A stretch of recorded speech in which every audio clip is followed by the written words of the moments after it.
You ever wonder why your affirmations don't work?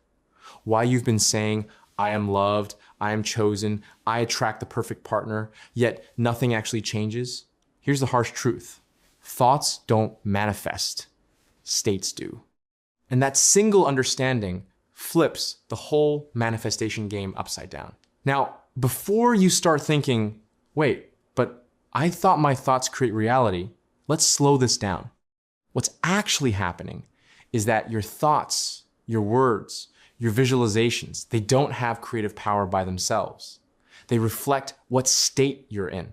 They are symptoms of your self-concept, not the cause of it. A thought is like a cloud floating in the sky. The sky itself, that's your state of being. Clouds come and go, but the color of the sky determines the whole weather. Most people try to change the weather by chasing clouds. They try to repeat new thoughts or affirmations over and over, hoping reality will shift. But you can't change the weather by forcing one cloud to stay. You change it by shifting the entire sky, the state you occupy. When we talk about states, we're talking about the version of you that you're currently identifying as. There's a state of being single and desperate, trying to be chosen. There's a state of being loved, calm, grounded, and naturally chosen. Same person, different state, but the outer experience completely changes. See, your self-concept is like the operating system running your entire reality. Thoughts are just apps built on that system. If the system running in the background says, I'm not enough, or love never works out for me, then even when you try to think new thoughts, they'll still be processed through that old operating system. The app might look new, but it's glitching because the system hasn't changed. Let's use relationships as an example, because that's where this hits the hardest. You might be affirming love all day long. You might visualize your partner texting you every night. You might even feel a few sparks of excitement when you do. But deep inside, there's still a version of you that feels unwanted, unchosen, or afraid to be abandoned. That version of you, that state, is what keeps manifesting. Reality doesn't respond to your temporary positive thoughts. It responds to the state you dwell in most of the time. The state is the emotional and psychological atmosphere you live in, the invisible identity that tells life who you are and what's natural for you. Here's the real reason thoughts don't manifest. The same words mean completely different things depending on the state you're in. Picture two people saying, I am loved. One says it from a state of lack, trying to convince themselves it's true someday. The other says it from a state of fullness, knowing they are already loved. Same sentence. Totally different vibration, totally different result. So the magic isn't in the thought itself, it's in the implication of that thought. What does I am loved mean to you in the moment you say it? Does it mean you're waiting for proof? Or does it mean it's already so? That implication that felt meaning tells you exactly what state you're in. You can even notice this in your imagination. Let's say you imagine being hugged by your partner. You feel warm, seen, connected, beautiful moment. Now, if you're doing it from the state of waiting, where your inner voice says, I hope this happens soon, then your imagination became a fantasy, not a creative act. Because fantasies imply it's not happening yet. But if you slip into that imagination and feel, even for a moment, that this is your reality now, then you've occupied the state of being loved. That state is the seed of your manifestation. The scene itself doesn't matter. The color of the shirt you're wearing, the room you're in, none of that creates anything. It's what that scene means to you that creates. Feel the implication behind the image. That's your true act of creation. And you've probably noticed this before. Sometimes you think something once, casually, and it manifests. Other times, you can repeat affirmations for weeks and nothing happens. Why? Because the first time, you were already in the state that matched the outcome. It felt natural. The second time, you were forcing it, trying to push against your own disbelief. This is why people often manifest negative things easily. You didn't need to believe they'd happen. You just felt they were natural for you. You got that unsettling message? You thought, of course this would happen. That of course feeling is the signature of a dominant state. Imagine if of course was attached to love instead of rejection.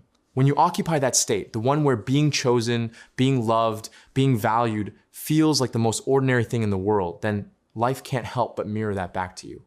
So stop thinking manifestation is about tricking your mind with words or visualizations. It's about returning to the identity of the person who already has what they want. You're not trying to get the relationship. You're remembering that you are the version of you for whom love is standard, not special. That's what living in the end means. It's not acting like you have it 24/7 inches some uncomfortable performative way.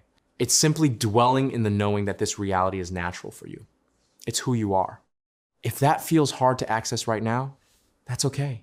You don't need to force belief. You don't even need to feel happy. You just need to feel the possibility. Maybe for now, you can't believe it's guaranteed. But can you believe it's possible? That tiny shift begins to move you into a different state.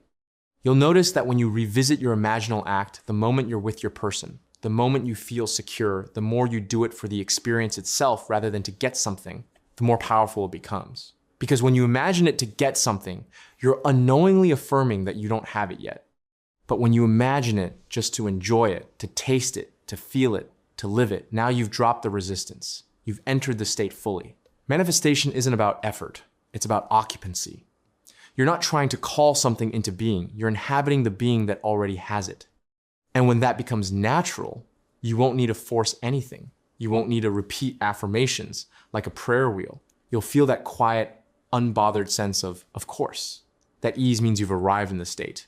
Not positive emotion, just naturalness. Ease versus force. From that place, the relationship unfolds without chasing, without controlling, without fear. Why? Because reality mirrors who you think you are, not what you want. Let that sink in. Reality doesn't give you what you want. It gives you what you are. That's why you can want love so badly and still experience rejection, because wanting implies not having. The person who is already loved doesn't want love. They are love. It's assumed, natural, effortless. So the real work here isn't trying to think better thoughts. It's asking yourself, who am I being right now? Not what am I thinking? But what state is thinking this thought? Because if the state is still rooted in fear, every thought, even the positive ones, will come from fear's perspective. You can test this easily. Think about your desire. Maybe it's your specific person or your dream relationship, and just notice how your body reacts. Is there tension? A feeling of reaching, needing? That tension tells you you're still in the state of not having. Now take a slow breath and ask, if I already had this, what would I feel right now? Not to make it happen, but just to taste what that reality feels like. That little emotional shift from reaching to resting, that's a state change. Do it enough, and that sensation of being loved, chosen, valued will become your new normal. And here's the trick. Once it's natural, stop trying. The moment you start checking for results, you've shifted back into the state of waiting. Instead, trust that imagination is not something you do to get. It's the space where you get to experience it now. The harvest always happens in its season. Don't dig up the soil to check if it's working. Know that it's done because it felt natural, because you've lived it inside. Remember, force only works when it already feels natural. If you're affirming or visualizing from a place of desperation, it makes your desire feel farther away. But when you do it from a place of ease, it amplifies what you already are. So the issue isn't force, it's unnaturalness. Every time you catch yourself mentally chasing love, stop and come back to being love. Every time you start wondering when or how it will happen, remind yourself that the state already knows. The moment you stop trying to manifest from your mind and start occupying the identity that naturally has it, your world rearranges. Because the truth is, you don't attract what you think about, you attract who you're being. Thoughts don't manifest, states do. And your self-concept, who you believe you are right now, is the blueprint of every relationship, every opportunity, every experience unfolding for you. So the next time you start affirming, remember, it's not about saying the right words. It's about feeling the right assumption. Instead of asking, what should I think to get my desire? Ask, who would I be if I already had it? And can I live from that now? That person doesn't chase. That person doesn't check. That person just knows, The moment you become that person inside, your 3D world catches up, not because you forced it, but because it had no other choice. I hope this helped you. I will meet you with another video soon. Happy manifesting.